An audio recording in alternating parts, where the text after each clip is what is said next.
Bueno, saludos a toda la banda de Cinematografiando, saludos a los que nos están viendo, a todas y a todos. Gracias por vernos y compartan este video. Hoy la charla va a estar buena, vamos a hablar de cine underground y estoy con Ana María Sorino. Hola, Hola, ¿cómo eh, vas? muy bien, muchas gracias. Gracias por invitarme. Estaría ahí apoyando siempre con la banda de Cinematografiando. Vamos a hablar de cine underground. Para mí el cine underground es el cine que de alguna manera está chocando contra una tradición y contra unos cánones establecidos, digamos, de un cine industrial, ya sea de Hollywood o, sí, un cine de masas. Mm, ¿tú qué piensas? Sí, total. Es como, pues, aparece como fuertemente de la mano con la contracultura, ¿no? Entonces es importante este elemento de cuestionamiento frente a lo establecido, de explorar y ampliar las barreras, ¿no? Como, por ejemplo, en el cine del lenguaje cinematográfico. Hay cosas que en el experimental se encontraron y ahora ya son o clichés o algo establecido, pero fue pues gracias al experimental que se encontraron. Entonces, pues es muy importante la idea de cuestionar y de siempre cómo está contracultura y peso, contrapeso. Es súper, súper importante. Sí, de acuerdo. También, pues, una conciencia artística también importante, ¿no? De los autores también es como un giro subjetivo que tienen sí, o sea, los autores tienen ese giro, esas miradas subjetivas y más personales, o sea, unas preocupaciones autorales importantes y sí, como una resistencia contra esos valores estéticos pues establecidos y como una necesidad de reinventarse ahí sí, literalmente. Eh, sí, entonces como que es muy, pues un tono vanguardista de libertad, de un espíritu transgresor, un espíritu libre. Esto que mencionas de los autores es muy importante porque pues es un cine que está más para mostrar una visión propia y un sentimiento y una atmósfera personal. Y eso me parece pues muy valioso, ¿no? La idea de rescatar lo que uno quiere presentar con un propio lenguaje, no con un lenguaje convencional para que todo el mundo lo entienda, sino más la idea de esta de expresión personal, ¿no? Entonces esto de cine eh, para uno, tal vez se podría decir que es cine para el mismo director, ¿no? De alguna forma, que lo hace de él para otras personas, pero más desde un sentimiento propio, sin necesidad de gustar y más bien sí de transgredir. Yo quiero leer el manifiesto que escribe Jonas Mekas contra el centenario del cine, que de alguna manera que me parece que tiene todo que ver con esto. Algunos hablan del fin de la historia. Hay otros que dicen que nos encontramos en los últimos días del cine. No creáis ni a unos ni a los otros. Ya la industria del cine y los museos del cine celebran a lo largo y ancho del mundo el centenario del cine y hablan de los millones de dólares que sus cines han ingresado y discuten de Hollywood y de sus estrellas, pero ninguno hace mención al avant-garde, a los independientes, a nuestro cine. Yo he visto los programas, los catálogos de los museos y los archivos y las cinematecas por todo el mundo. Yo sé de qué cine están hablando, pero quiero aprovechar esta ocasión para decir lo siguiente. En estos tiempos de la enormidad de las películas para el gran espectáculo, de las producciones de cientos de millones de dólares, quiero tomar la palabra en favor de lo pequeño, de los actos invisibles del espíritu humano, tan sutiles, tan pequeños, que mueren en cuanto se les coloca bajo la luz solar. Quiero brindar por las pequeñas formas cinematográficas, las formas líricas, los poemas, las acuarelas, los ensayos, los bocetos, las postales, los arabescos, las letrillas y las bagatelas y los pequeños cantos en 8 milímetros. En estos tiempos en que todo el mundo ansía tener éxito y vender, yo quiero brindar por aquellos que sacrifican el éxito social por la búsqueda de lo invisible, de lo personal, cosas que no reportan dinero ni pan y que tampoco te hacen entrar en la historia contemporánea, en la historia de arte o en cualquier otra historia. Yo apuesto por el arte que hacemos los unos por los otros, por amistad, por sí mismo. Yo me planto en la mitad de la autopista de la información y me río, porque el batir de las alas de una mariposa sobre una pequeña flor en alguna parte, basta, yo lo sé, para cambiar a fondo el curso entero de la historia. El pequeño y dulce traqueteo de una cámara Super 8 en el sudeste de Manhattan, y el mundo entero ya no será el mismo. La verdadera historia del cine es una historia invisible, la historia de amigos que se encuentran, que hacen lo que aman.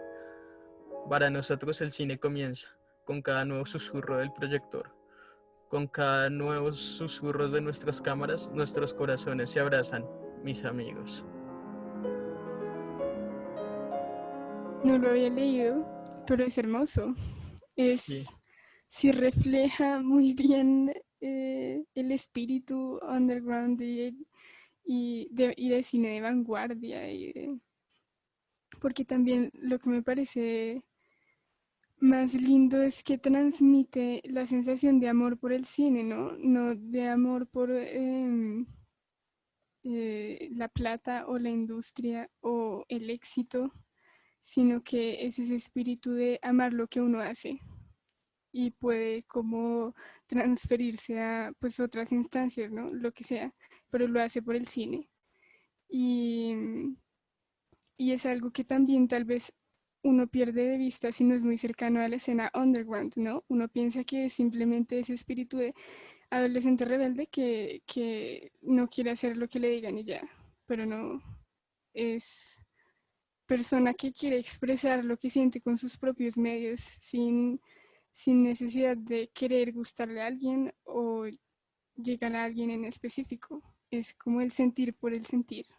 Entonces, me parece hermoso. pues lo estás mencionando tú, que eso es un valor también muy importante del underground, que es el amor por el cine, ¿no? Como esa necesidad de hacer cine, porque es, o sea, es lo que le da sentido a la vida prácticamente, y él lo dice, y además menciona algo importante, hay algo y ese hacer cine entre amigos, ¿no? Esa también le da como ese valor, pues, humano, ¿no? Y de alguna manera transgresor, ¿no? Lo que él dice que tampoco le interesa como que hacer un arte comercial y un arte para lucrarse y para quedar ahí inmortalizado en los museos, sino pues es el cine que él realmente quiere hacer porque le viene de adentro de las entrañas. ¿Cierto? Y ese espíritu de, sí, de que lo que tú dices de hacer cine con amigos es el mejor cine que se hace, porque es el que no pierde de vista el espíritu de lo que uno quiere, de lo que uno quiere hablar, ¿no? En cambio, si están pues involucrados pues en una industria, no sé, en una película de Hollywood, pues el productor no le interesa el sentir de la película, le interesan otras cosas, entonces es un cine más puro, ¿no? Que solo se piensa pues a sí mismo. Y en ese sentido también me parece súper importante que pues así como el cine underground es tan, pues se puede decir ensimismado, porque es el cine por el cine, eh, pues es el que más se piensa y el que más se cuestiona sus propios cánones, ¿no?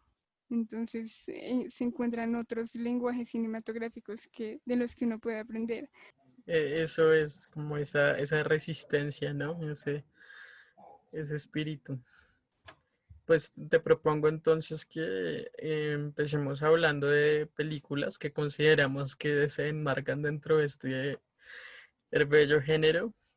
Y pues nada, te propongo que cada uno, o sea, que vamos rotando. Tú dices una, la comentamos y luego yo y así.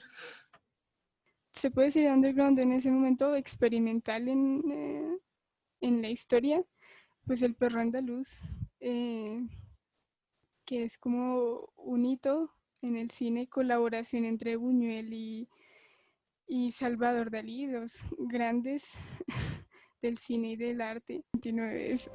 1929, en donde todas estas vanguardias de los 20 del arte pues influenciaron también bastante en el movimiento experimental, ¿no? Y en el underground. Eh, y eso también es como rescatable de ver esta como conexión y amalgamación de el arte y el arte plástico y el cine. Entonces lo traigo porque pues Salvador Dalí, icono del arte surrealista, hace esta colaboración con Buñuel y nos trae imágenes de ensueños y un cortometraje que es pues precisamente imágenes más que una historia, porque pues sabemos que este cine no pretende contar una historia estructurada, pues nos muestra esas imágenes que nos quedan en la mente y que nos recuerdan, puede ser a pesadillas, que de hecho el corto está inspirado en una pesadilla de Dalí, creo que fue, y de Buñuel. Eh, entonces son como mezclas de imágenes oníricas que uno no ve en la vida real, como la del ojo atravesada por la cuchilla y luego corta a la luna siendo atravesada por una nube. Entonces, de lo surreal también se vuelve poético, ¿no? Está con este diálogo de imágenes, eh, también se puede decir que se vuelven poesía. Por eso también se vuelve transgresor, ¿no? Porque por medio de esas imágenes cuenta y hace sentir, ¿no? No solo están para contar algo, sino para hacerte sentir algo, y ya sea así como una pesadilla o un sueño, pues donde está el deseo por encima, ¿no? Yo iba a hablar de Metrópolis, de Fritz Lang, del 1927, película que de alguna manera también como que marca un hito en ese momento. Por eso pues también diría que dentro de ese underground estéticamente pues es otra propuesta, ¿no? Que rompe ahí, y una sinfonía visual además ahí pues increíble, ¿no? Y crítica, digamos, contra el capitalismo también y ese mundo industrial, ¿no? Y es interesante porque además esa película se pierde, ¿no? Es como que una película que también, como que la censura y toda esta cuestión de la Segunda Guerra, pues en ese contexto la película se pierde y la película aparece hasta el 2008 y aparece en Argentina una copia y está en 16 milímetros, pues la intentan restaurar y pues es el resultado que vemos hoy con algunas cositas que se perdieron, o por ejemplo los títulos estaban traducidos al español y los volvieron a traducir al alemán.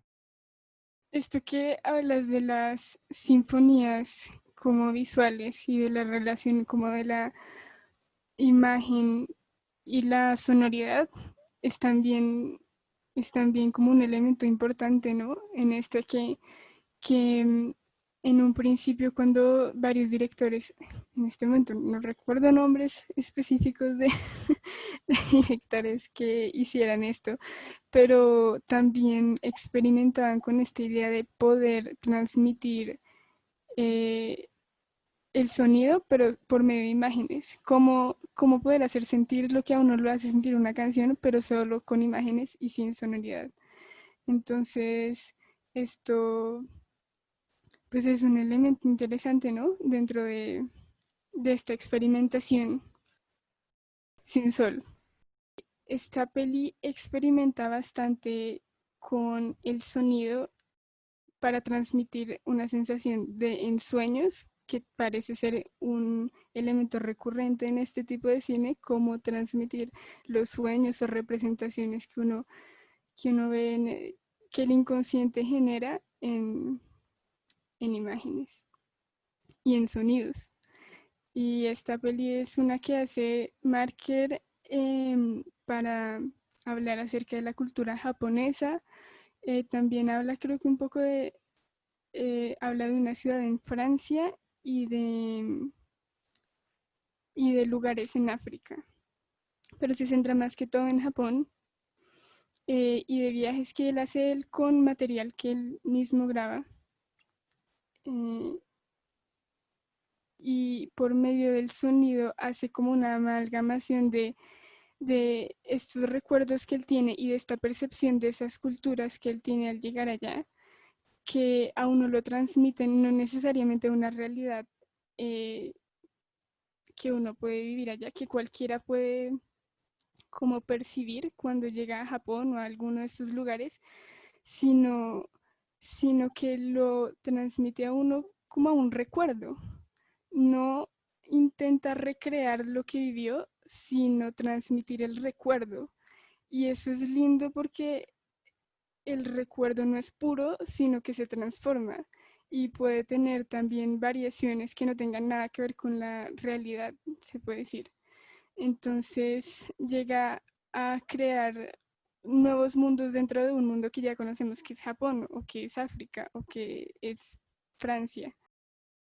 No había pensado en Marker para hablar de cine underground, pero ahora que lo dices está chévere y también pues pensé en la YT, que es pues una distopía. Yo iba a hablar también de Meshes of Afternoon de Maya Deren, lo hace en 1942 y Deren también es considerada como una de las exponentes del underground gringo, aburridos de ese cine comercial, de ese cine que estaban haciendo en Hollywood. Entonces, pues ella hace Measures of Afternoon para contar su vida, sus sueños, para poner un personaje súper con un drama psicológico. Y pues es la historia de una mujer que cada vez que se duerme ve a un hombre enmascarado dejándole unas flores. De alguna manera como que ahí empieza esa vanguardia norteamericana en el cine underground con ese cine muy personal, ¿no? Dentro de este movimiento underground en los Estados Unidos que fue súper prominente, ¿no? En los 60s, también con la contracultura, con el hipismo que lo influenció un montón y lo hizo crecer, y con estas relaciones entre que eran más, pues Maya Deren sí era cineasta, ¿no? Pero había otros directores que venían, era de la escena del arte plástico, ¿no? Y querían experimentar con el video que estaba creciendo en ese momento y crean cosas como súper transgresoras y que uno no esperaría. Dentro de esos famosos está pues Andy Warhol, ¿no? Que hace, por ejemplo, esta de El hombre durmiendo, el dormilón. Pues uno pensaría, pues yo que me voy a poner a sentar a ver una peli de un hombre durmiendo por ¿cuánto dura? Son 5 horas y media. Exacto, o sea, 5 horas y media de un hombre durmiendo. Eh, pero estas ideas, pues son precisamente las que uno diría, no, pues, ¿por qué haría eso? Pero eso ayuda a ampliar los límites del cine, no quedarnos en un solo espacio y decir, ya, pues esto es todo lo que puedo hacer.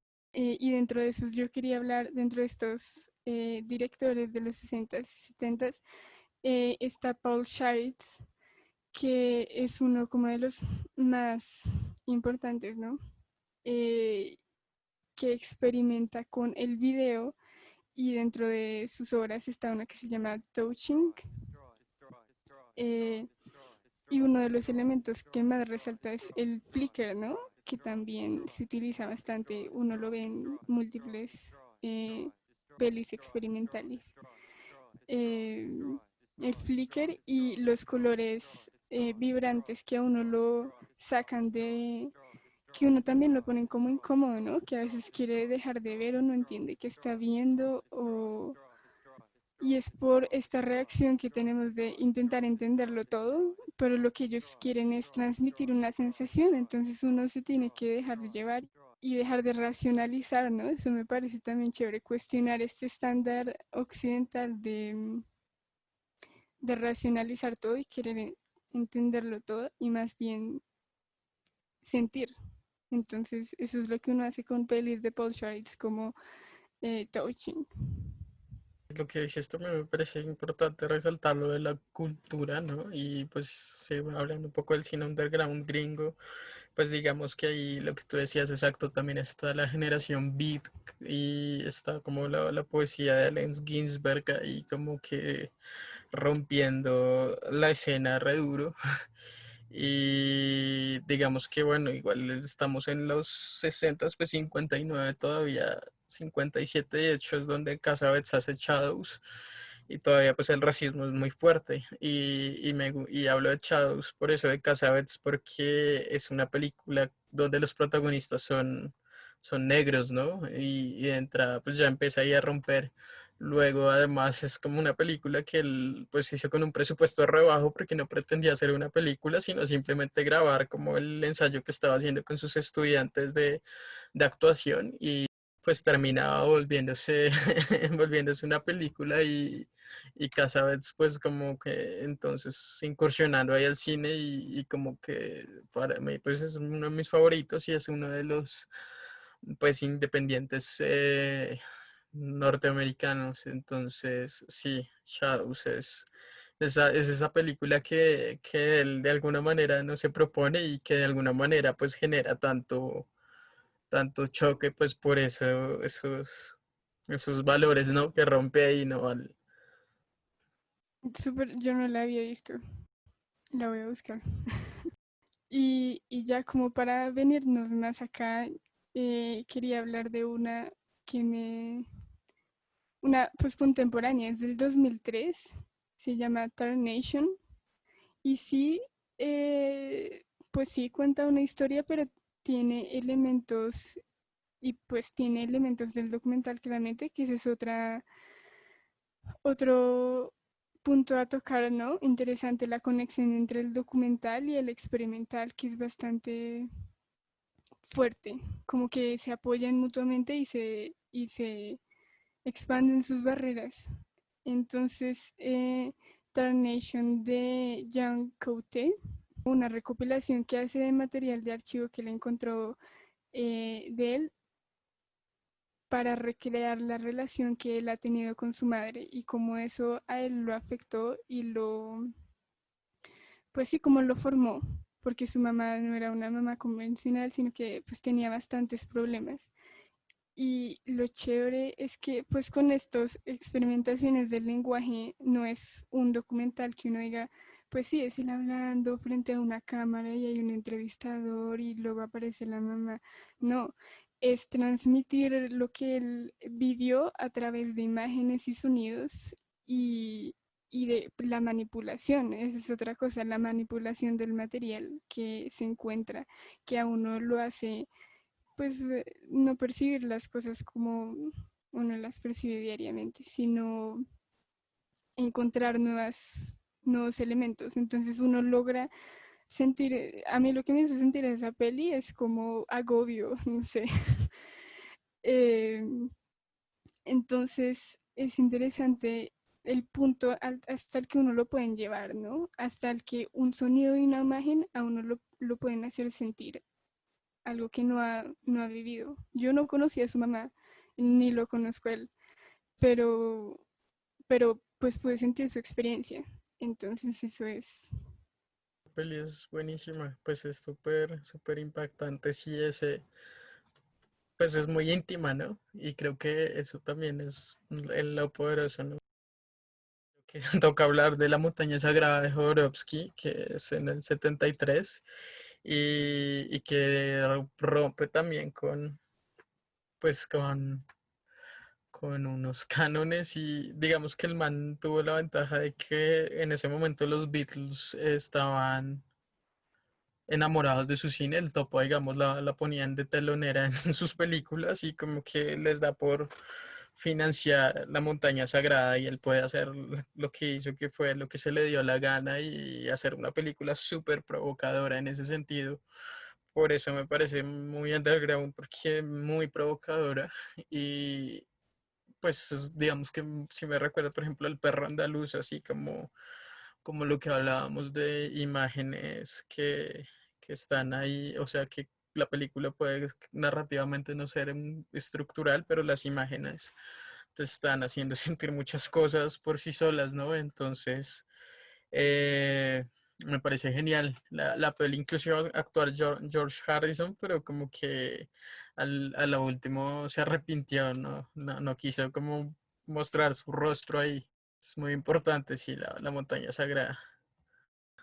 Sí, pues también quiero mencionar el cine japonés de los 60, que también es un cine súper transgresor dentro del underground. Y, por ejemplo, Gakuro Ishii, que es conocido también como el cineasta punk japonés, con sus películas muy estilizadas, pues sí, con una estética punk, valga la redundancia, y como que da inicios al movimiento de cyberpunk en Japón, con sus Samurai Punk. Es una película y que de alguna manera es importante también porque influencia a Tarantino, como en Kill Bill y tal.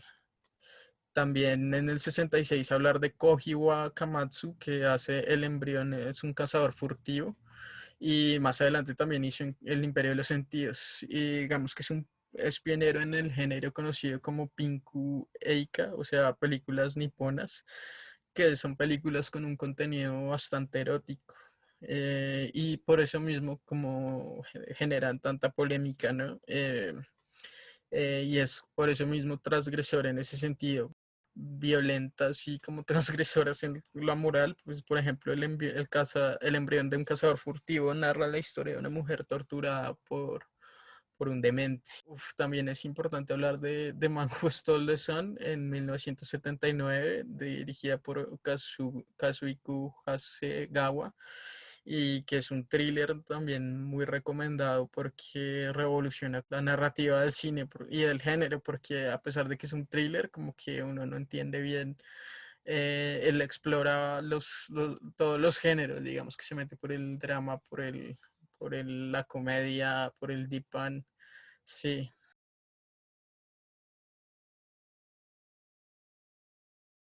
Y hay una peli más adelante que se hace en el 89 que se llama Tetsuo de Iron Man, el hombre de hierro, de Shinya Tsukamoto. Y pues también es una peli que se puede como meter dentro del cyberpunk, sobre un empleado de oficina que se transforma en una criatura metálica y enfrenta a un enemigo similar en las calles de Tokio. Esta película es muy transgresora y pues visualmente sí es súper, súper chocante dentro del underground también clasificarla, y que de alguna manera también se puede relacionar con un Lynch, con un Eraserhead y incluso también con Kafka, con una metamorfosis con este personaje, y que pues las imágenes que tiene la película en sí pues son súper súper provocadoras, ¿no?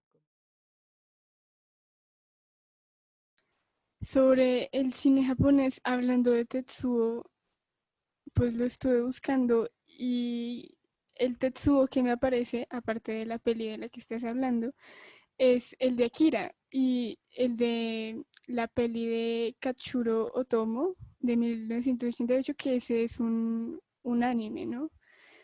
Eh, y que también tiene imágenes transgresoras que uno no, pues no va al cine para ver ese tipo de imágenes si uno quiere recostarse y pasar un buen rato, ¿no?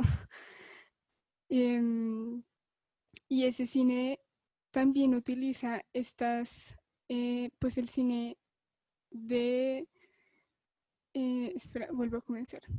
Y este cine, em, pues utiliza estas imágenes de ensueños y,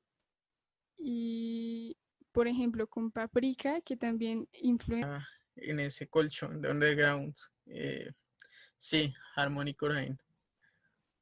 Paprika y Akira en lo underground y en el experimental con esta idea de cómo transmitir un sueño y qué tan surreal podemos crear un universo a partir de ello, ¿no? Estas imágenes de, por ejemplo, en Tetsuo, cuando al final ya se está volviendo una masa irreconocible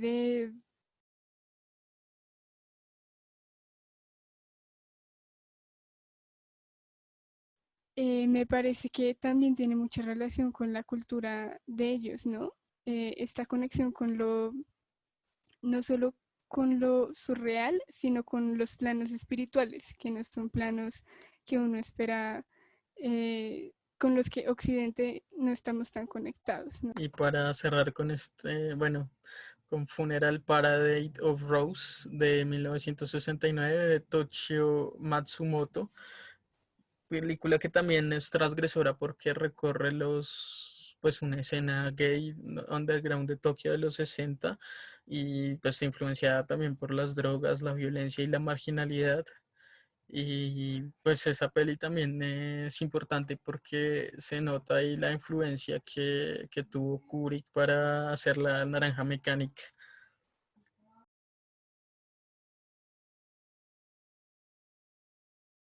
Creo que no podemos dejar de hablar de Pink Flamingos de John Waters de 1972, que es, creo que un hito, un icono del underground. O sea, la película que dejó de distribuirse por una década y cuando se empezó a exhibir, pues tenía escenas censuradas.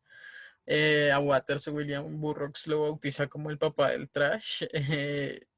Y en él mismo reconoce que sus guiones solo eran excusas para hacer escenas pues enloquecidas y pues Pink Flamingos es un poco eso, ¿no? O sea, la protagonista es una mujer obesa y su familia de inadaptados que compiten con otra pareja de gente a ver quién es más sucia, ¿no? Quién es más sórdido. Entonces, de alguna manera, están ahí como el canibalismo, el homicidio, el incesto, el exhibicionismo, lo escatológico, o sea, la mierda es súper explícita ahí en la película, entonces fue una película bastante transgresora y que de alguna manera como que eh, este loco, pues Waters es el padre o da pie para que surjan cineastas como Harmony Korine con Gumo, que también diría que está como en ese colchón de underground. Pues tampoco podemos dejar pasar a Gaspar Noé, ¿no? Y pues su cortometraje Carne, ¿no? En 1991, que de alguna manera da inicio como a toda su filmografía. Y Carne se puede ver como un prólogo a su película de Solo contra Todos, ¿no? Entonces, con este personaje que es este carnicero y pues incluso también con ese, con ese, también ese mensaje de Gaspar, ¿no? De que el hombre no es malo, sino, no nace malo, sino que la sociedad lo corrompe, ¿no? Pues como que ahí empieza toda esta cuestión y la estética, pero la estética de Carne ya como que se empieza a marcar como con el montaje y la cámara. Importante para nosotros, para Colombia y dentro del underground, creo que es un referente para nosotros, que es Pepos. Pepos de Jorge Aldana y es una peli que se hace en Bogotá en los 70s y esa peli pues sobre unos pepos son unos junkies básicamente que en las calles bogotanas pero lo interesante de la peli es que Aldana pues no, incluso está la música de Bob Dylan en la película y Aldana pues no pagó derechos ni nada, entonces la peli en sí, su circulación es muy underground, ¿no? La peli como que Aldana siempre tiene la copia de la peli y va rotando como en espacios underground, cineclubes y tal. Y pues como que en ese sentido como que él la hizo así, transgrediendo esos paradigmas y esas normas de exhibición y de producción y de pagar derechos y tal, y pues hace sus pepos.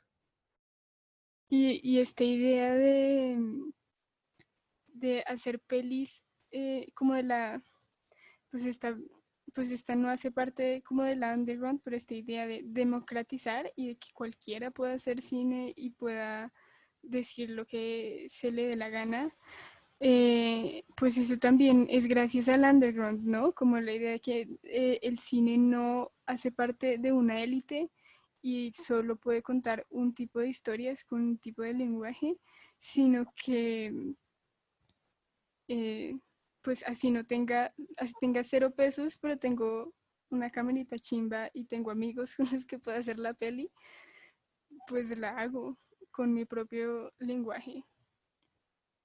Entonces también es como agradecerle eso al underground, como sea, yo me hago la peli. Exacto, eso que tú dices, o sea, hacer el cine por esa necesidad de hacerlo. Y un poco pues en eso estaba Jonas Mekas y la Bolex, ¿no? Porque era la Bolex que duraba 30 segundos, si no estoy mal, y te cortaba. Entonces los planos de mechas que hace pues duran 30 segundos. Pero pues mechas es eso que tú dices, ese espíritu y esa necesidad de grabar lo que veía y lo que veía él eran pues sus diarios, ¿no? Y como que no sé si lo embarcaste como un antecedente a Nation, pero puede tener que ver y ser antecedente a Nation mechas con sus diarios y pues como que sí, un padre también ahí del underground. Sí, sí, total. Con sus diarios, Jonas Mekas fue un antecedente no solo a Third Nation, sino a más video, no sé, como pues su rama de creación estaba por el video documental, ¿no? Esta idea de tener la camarita y salir a grabar lo que encuentre, pero también con estas concepciones muy claras de estética, ¿no? Porque pues sí, dentro del underground está como el cine trash y esta idea de no, pues que no todo se ve estéticamente perfecto y bello, porque eso no es transgredir, sino estar al lado de la norma. Pero dentro de este cine también está, pues, no necesariamente que sea bello y que sea agradable y no sé, agradable al ojo, no significa que no sea transgresor, ¿no? Puede que transmita mejor el mensaje que quiera transmitir. Entonces, dentro de Jonas Mekas está como esta esta idea poética de las imágenes y de el lenguaje, porque pues sí, son sus diarios y también utiliza el recurso de voiceover. Entonces es como el lenguaje y la imagen juntas para hablar desde uno mismo, porque sus pelis son diarios, son concepciones muy propias. Entonces, sí. Yo quería hablar de Mariano Ginás, puede hablar de 2018 ya, como en la contemporaneidad eh, en Argentina y el Pampero Cine, ¿no? Y digamos que también lo marco dentro del underground porque Ginás habla de la autogestión, ¿no? Y de hacer cine entre amigos, por un lado, o sea, le interesa es hacer cine entre amigos y que todos estén igual dentro del equipo, que no haya uno por encima del otro, ¿no? Entonces está eso también que le da valor al cine de él y pues es un cine que lo que te decía, sí es autogestionado, ¿no? Y además, pues la narrativa de La Flor, pues es una película que dura 14 horas, ¿no? Pues si bien está dividida en 3 partes, eh, bueno, 6 partes, pero digamos 3 partes para verla en pantalla, en una sala de cine, como yo la vi. Y igual es súper transgresor en ese sentido hacer una peli de 14 horas en esta época y pues él lo dice, ¿no? Y él está ahí un poco también como retando al espectador y diciéndole que sí, sí, y en algún punto en la mitad de la película, pues él le habla a la cámara, él aparece como Ginás, como director hablándole y le dice que sí, sí ya se aburrió o que sí quiere seguir viendo, ¿no? Entonces, sí, me parece un personaje súper provocante aquí, hablando de de la escena contemporánea. Y pues sí, también hace previa a la flor, las historias extraordinarias que no dura 14 pero sí dura 6 horas también. Entonces, como que sí, a él le interesa y rompe en ese sentido narrativamente, hace con pues, películas largas, pero que de alguna manera no es un Belatar que es súper contemplativo, sino como que él se embarca más, como podría ser como en historias como de thriller psicológico, como un Alan Poe, como un Roberto Bolaño también ahí. Bueno, Pues importante ver ese tipo de pelis, ¿no? ujú, Eh, que a uno lo dejen en otra onda, en, que a uno lo dejen experimentar otras cosas, también hace parte como de la experiencia humana, ¿no? No cerrarse a, como decíamos al principio, es un cine más humano, eh, que pretende es, eh, que no pretende juzgar, ¿no? No pretende cerrar, sino solo es y ya.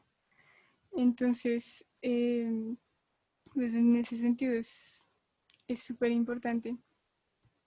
bueno, cuéntenos ustedes qué piensan qué película piensan que es underground, que si están de acuerdo con las pelis que hablamos, o ustedes qué película también eh, pensarían que es underground, qué película dirían que es underground y meterían dentro de esta lista. Bueno, gracias Ana por estar acá, por tus No, comentarios. gracias a ti. Bueno, Fue, fue súper interesante hablar y anotar un montón de pelis que no tenía ni idea, yo tampoco, porque no soy tanto de esa escena, pero hablar sobre cine y hacer cine es vida, ¿no? qué lindo eso. Y sí, qué lindo eso. Como decía que ahí se debe ir al cine para no matarse. Bueno, pues gracias a todas y a todos los que nos vieron. Déjenos sus comentarios, sus opiniones sobre cine underground. Y nada, los esperamos en la próxima sesión de Cinematografiando. Sigan cinematografiando y esperen lo que se viene con Cinematografiando. Yo veré. Chao. Nos vemos.